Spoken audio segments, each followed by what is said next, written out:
Bom dia. Tá todo mundo me escutando? Carolzinha, quanto tempo? Léo?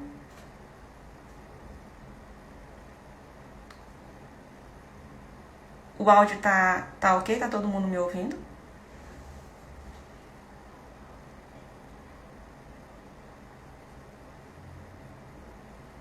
Oi? Tá, né? Tá tudo ok, né? Bom dia. Bom dia, papai.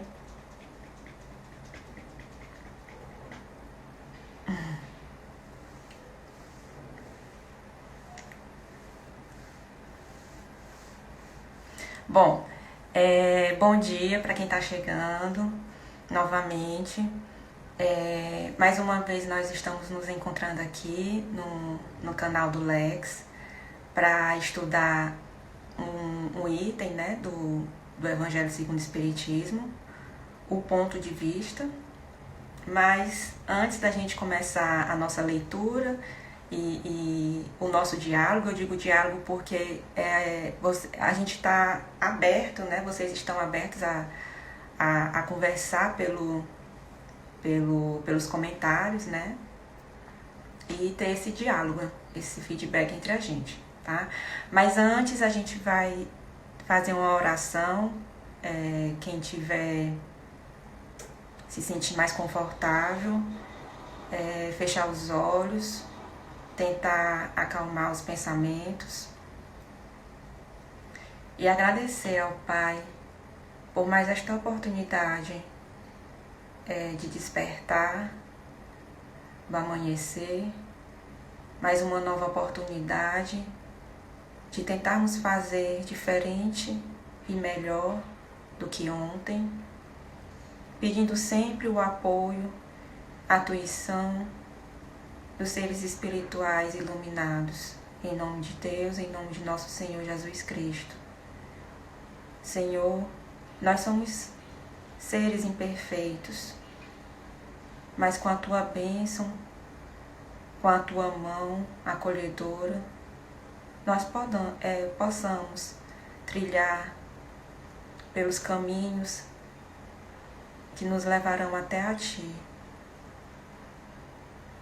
Que Tu possas se fazer presente neste momento, a nos iluminar, nos intuir, para que possamos estudar o Teu Evangelho, baseados no Teu amor. Graças a Deus. Bom, como eu falei inicialmente, nós vamos começar a leitura, né, do item O Ponto de Vista, capítulo 2, Meu Reino Não É Deste Mundo, do Evangelho segundo o Espiritismo. Eu vou ler, certo? Cada parágrafo, e aí a gente vai fazer as considerações dessa leitura, tá bom? Então, o ponto de vista diz assim: a ideia clara e precisa que se faz da vida futura dá uma fé inabalável no futuro. E essa fé tem consequências imensas sobre a moralização dos homens, quando muda completamente o ponto de vista sob o qual eles examinam a vida terrestre. Para aquele que se coloca pelo pensamento na vida espiritual, que para ele é indefinida, a vida corporal não é mais do que uma passagem, uma curta extensão num país ingrato. As vicissitudes e as tribulações da vida não são mais que incidentes que recebe com paciência, porque sabe que não são senão de curta duração e devem ser seguidos de um estado mais feliz. A morte nada mais tem de apavorante. E não é mais uma porta do nada, mas a da libertação, que abre ao exilado a entrada de uma morada de felicidade e de paz. Sabemos que está em um lugar temporário e não definitivo, recebe as inquietações da vida com mais indiferença, e disso resulta para ele uma calma de espírito que lhe atenua a amargura. Então, um trechozinho que eu até sublinhei aqui para a gente começar a nossa conversa, né? É com relação a esse trecho, logo no início mesmo do parágrafo ele fala: a ideia clara e precisa da vida futura. Você saber, né? Você ter aquela ideia, aquela convicção que no futuro nós seremos pessoas melhores do que hoje, né? Isso é uma fatalidade devido à lei do progresso, né? São leis da natureza que você tem que progredir invariavelmente. Se você quer ou não, você vai progredir. Então, tendo essa certeza, né, do futuro, de uma vida futura que será melhor do que a de hoje, isso te traz uma tranquilidade, uma fé inabalável. Por quê? Porque você sabe que o momento que você está passando agora, essa situação difícil que você está passando agora, ela é transitória, né? Ela é curta, de curta duração. Então, essa ideia de que aquele sofrimento pelo qual você passa é infidável, que você não suporta mais, que você quer desesperadamente sair daquela situação, essa ideia de que futuramente você estará numa situação bem melhor vai te dar esse consolo, esse conforto e uma certa serenidade. Para quê? Para que você possa passar por essa vicissitude, né, por essa tribulação de forma mais serena, certo? Isso que a gente fala com relação ao verdadeiro significado dessa expressão, fé inabalável. Uma fé inabalável é aquela que é estruturada, né, pela razão, né, pelo raciocínio. Como eu acabei de falar, nós temos leis da natureza e uma dessas leis é a do progresso. Então, se hoje eu estou numa situação, digamos, entre aspas, inferior, amanhã, com certeza, eu estarei numa situação, num patamar muito melhor, certo? Porém, nós temos um sentimento que é comum a muitas pessoas, que é o sentimento de ansiedade, certo? A ansiedade, ela geralmente é um obstáculo para a nossa fé. E eu vou retratar isso de forma bem didática, né? Por exemplo, hoje eu acordei, eram as 6h10 para respirar. É uma técnica, né, de respiração que pode até te levar para um estado de meditação. Então, toda manhã, 6h10, eu tenho a mania de acordar, né, para, vamos dizer, meditar. Só que eu me utilizo de uma live, né, do Centro da Consciência. E aí eu percebi que já nesse momento de meditação, na live do perfil do Centro da Consciência, a internet já não estava funcionando. Ou seja, o Wi-Fi já não está funcionando. E onde eu moro, os meus dados móveis, eles não pegam bem, de jeito nenhum. Para eu utilizar os meus dados móveis, eu tenho que ir para a varanda, né? E aí eu percebi a meditação, ela já foi um pouco ficou oscilando, né? Não teve aquela transmissão contínua. E aí eu já fiquei naquela ansiedade, aquele estado de ansiedade. Eita, às 9h eu tenho uma live do Lex. Como é que eu vou fazer essa live? Eu já pensei em ligar para fulano, para ciclano, para qualquer coisa. Se desse errado, eu já pedi para que essa pessoa me substituísse, né? Por conta da internet. Ou seja, um grau de ansiedade, né? E aí eu coloquei no grupo dos colaboradores do Lex, que fazem o evangelho, né? Toda manhã. E aí a Vanielle, que eu acho que, não sei se ela tá online, ela, no privado, ela me falou: tenha fé, vá lá no modem, liga e desliga, tenha fé que vai dar tudo certo e faça uma prece. Aí eu já fiz isso, mas eu não orei, eu não fiz uma prece. E aí eu fui novamente no modem, tirei, liguei e fiz uma prece. E aqui estamos, né? Por que eu tô falando dessa história? A ansiedade, ela tem esse mecanismo de nos desestruturar, certo? de não nos centrarmos naquilo que deve ser feito, certo? E ficar agoniados, né? Angustiados, querendo uma solução, certo? E isso, eu contei esse exemplo muito superficial, né? Para que a gente possa demonstrar de forma prática o quanto que a ansiedade pode nos levar a estados de demência, certo? De não racionalizar, tá? E isso é o que a fé nos pede. A fé sem a razão, sem a base da razão, ela não tem uma estrutura forte. Ela é como se fosse aquela casinha dos 3 porquinhos que a gente constrói de palha, que a gente pensa que está, como é que eu posso falar, protegidos, mas vem qualquer variança, né, externa, por exemplo, o lobo mau assopra e rui aquela casa, porque você não sustentou a sua casa no raciocínio, né, na fé. E o Espiritismo, ele te dá essa fé, né, essa construção da fé raciocinada, né? Ele faz com que você pense o porquê que está fazendo aquilo, né? O porquê que você tem que amar, o porquê que você tem que ser indulgente, o porquê que você tem que ser paciente, né, diante das situações corriqueiras da nossa vida, situações difíceis.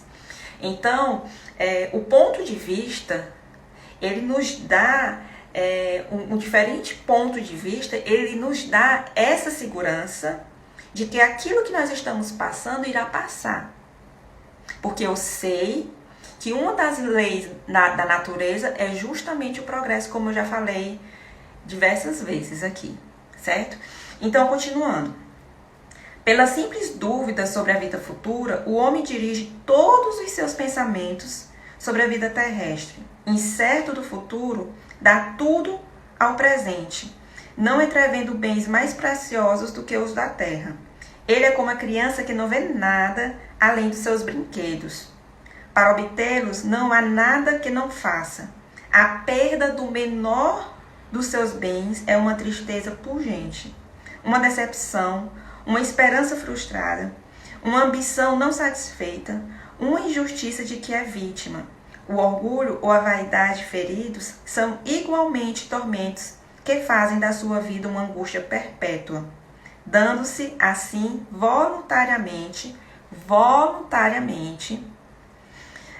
uma verdadeira tortura de todos os instantes, tomando seu ponto de vista da vida terrestre, no centro da qual está colocado, tudo toma ao seu redor proporções vastas. O mal que o atinge, como o bem que compete aos outros, tudo adquire aos seus olhos uma grande importância. Ocorre o mesmo com aquele que está no interior de uma cidade, onde tudo parece grande. Os homens de projeção, como os monumentos, mas que se transporte para sobre uma montanha, os homens e os monumentos vão lhe parecer bem pequenos. Esse último trecho aqui do parágrafo, né, que ele fala que quando você está numa cidade, você enxerga os monumentos e os homens, né, com uma proporção muito grande. Se você se colocar num pedestal, né, numa montanha, você vai conseguir observar que os homens e os monumentos são mínimos, são pequenos. Então, esse último trecho aqui retrata muito bem o significado desse tópico, né? Do título desse tópico, o ponto de vista. Você tem um ponto de vista na equidade, na igualdade, né? Em que você enxerga os homens e os monumentos de forma grande. Como você tem um ponto de vista de se colocar lá em cima e observar que os homens e os monumentos não são tão grandes como você imaginou, certo? Então, esse ponto de vista, né, essa fé, que vai fazer com que você ou continue no mesmo patamar dos seus problemas, das suas dificuldades, ou você eleva a sua frequência pela sua fé e consegue observar que as suas dificuldades, os seus problemas, eles são mínimos, são de curta duração. Por mais eu sei, nós estamos no mesmo barco, nós sabemos que quando nós estamos envolvidos naqueles problemas pessoais, morais, familiares, profissionais, como o texto está retratando aqui, a gente está tão envolvido, né, que nós estamos enxergando aquele problema somente de um ângulo, certo? É como se eu tivesse um triângulo, certo? Vamos dizer que não é um triângulo isósceles em que todos os ângulos são iguais. Por exemplo, um triângulo que nem todos que os três ângulos não são iguais, né? Nós estamos enxergando desse ângulo aqui, certo? E desse ângulo, tudo que está acontecendo na nossa vida tem uma perspectiva negativa. A gente não consegue trabalhar, a gente empaca, né? Porém, se a gente estiver observando do ângulo de cima do triângulo, nós vamos conseguir visualizar que aquele problema que a gente está passando é passageiro e conseguir identificar o que é que ele quer nos ensinar. Porque as inquietações que nos surgem, né, no nosso dia a dia, elas querem ensinar pra gente alguma coisa.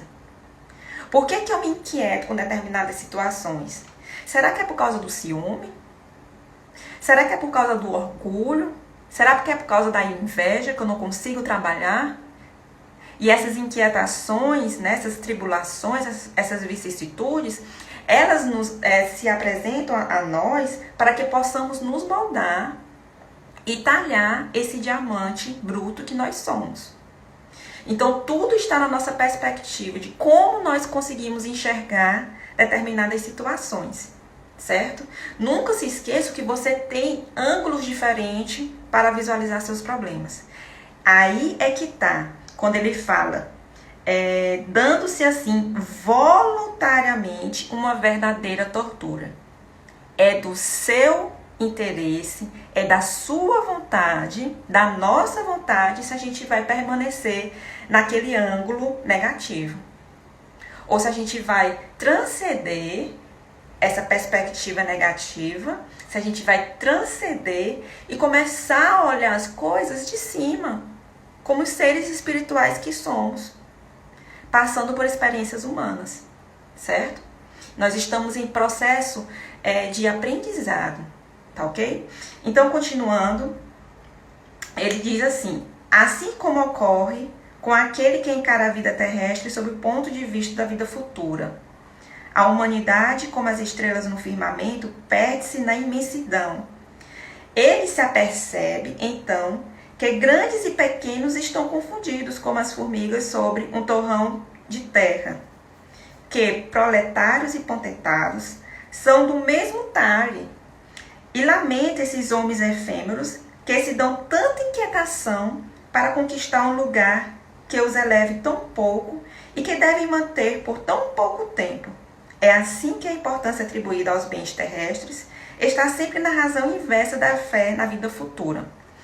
Muitas vezes, quando a gente lê esse trecho aqui do Evangelho, a gente tem a falsa ideia de que a gente deve atribuir maior significado às nossas experiências espirituais, certo?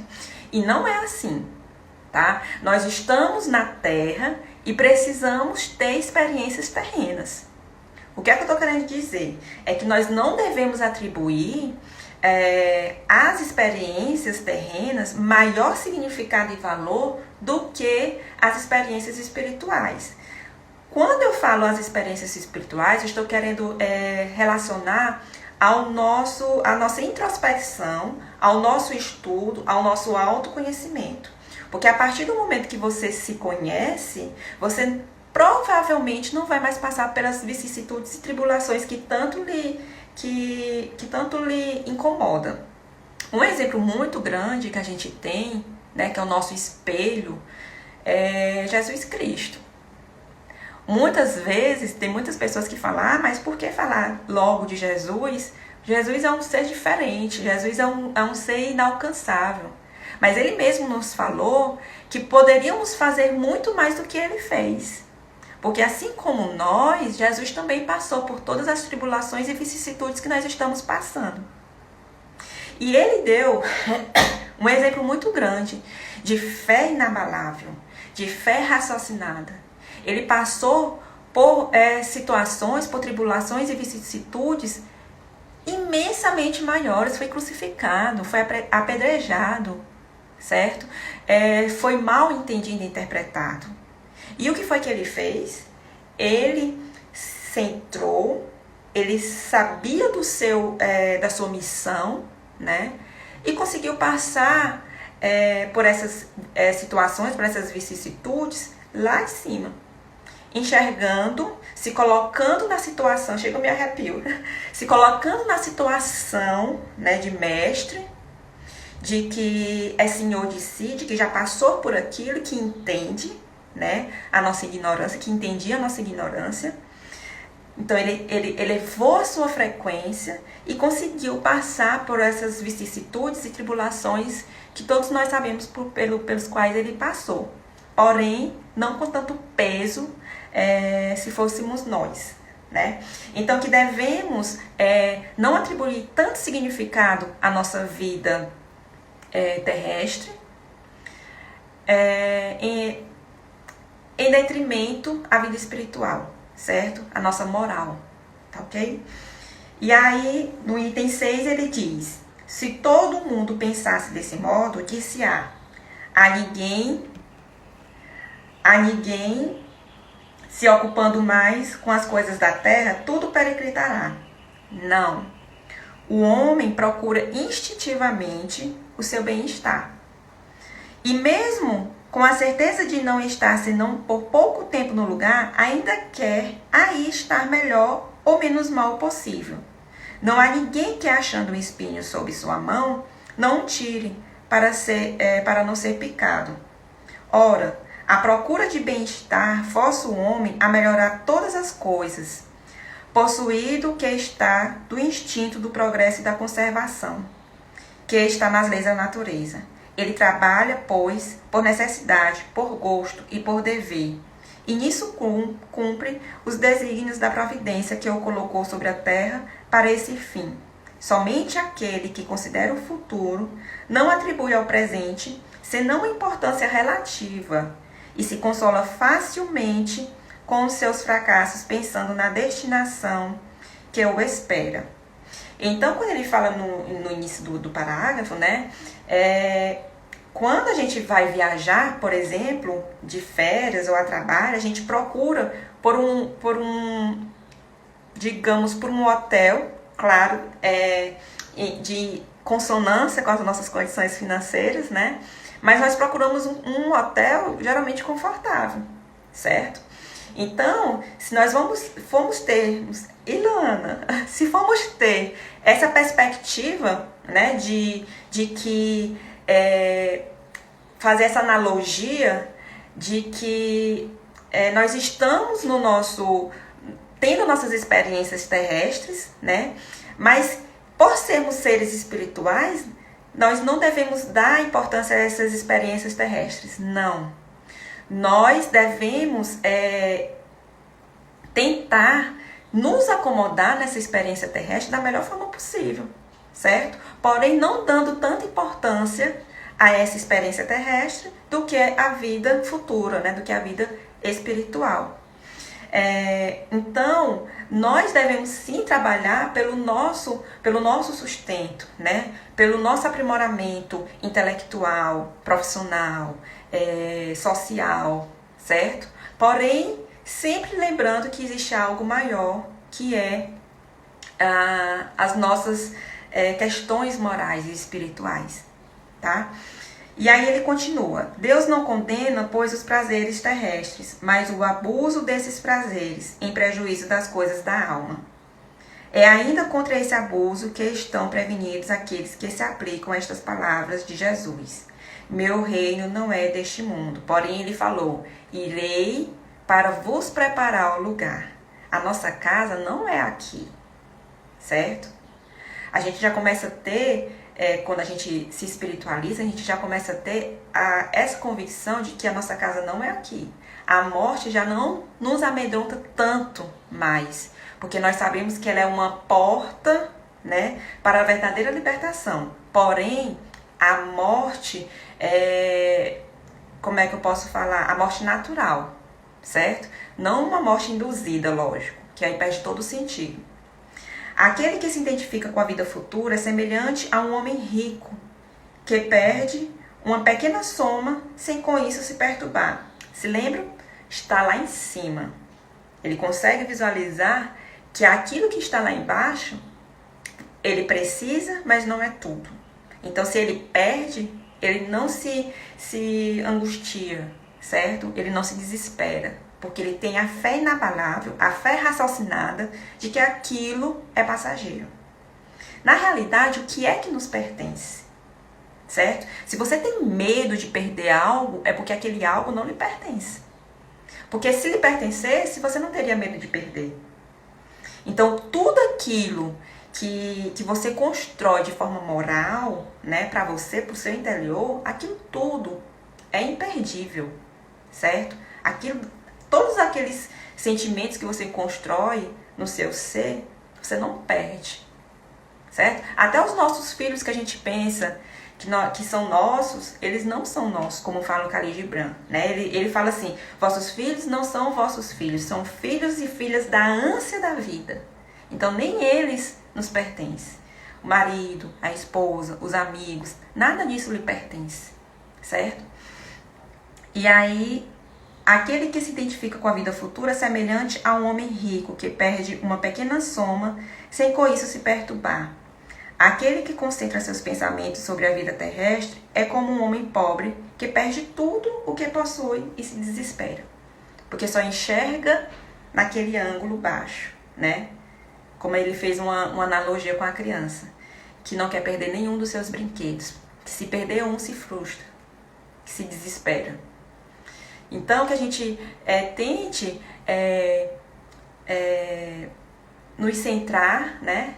E nos posicionar de forma diferente, em ângulos diferentes, que possamos sim transitar por ângulos diferentes. Geralmente, pela nossa inferioridade, a gente ainda tem o instinto de observar as situações, as tribulações da nossa vida no ângulo baixo, né, negativo. Mas nós estamos em constante crescimento. E voluntariamente, como ele nos falou aqui no Evangelho, voluntariamente você pode transitar por ângulos de perspectiva diferente, para que você possa estudar e analisar as vicissitudes e tribulações que você está enfrentando. Então esse é o verdadeiro ponto de vista, né? O ponto de vista que você escolhe. Você tem esse poder, olha que maravilha. Deus nos deu esse poder de poder escolher qual ângulo a gente quer visualizar as dificuldades da nossa vida. Então, o tempo está se extrapolando um pouquinho. Aline está se extrapolando um pouquinho. A gente vai ter que encerrar. Tentar fazer uma prece em agradecimento a Deus, a nosso Senhor Jesus Cristo, nosso verdadeiro Mestre, que nos ilumina, que nos induz, que nos intui, que nos envolve com o amor do Pai e que nos dá coragem e ânimo para seguir em frente. Mesmo que em certos momentos nós optamos por ter o ponto de vista negativo. Optamos por ter o ângulo negativo para visualizar e analisar as situações que nos trabalham, que nos melhoram no nosso dia a dia. Pai, esteja conosco sempre, não nos abandone. Que assim seja.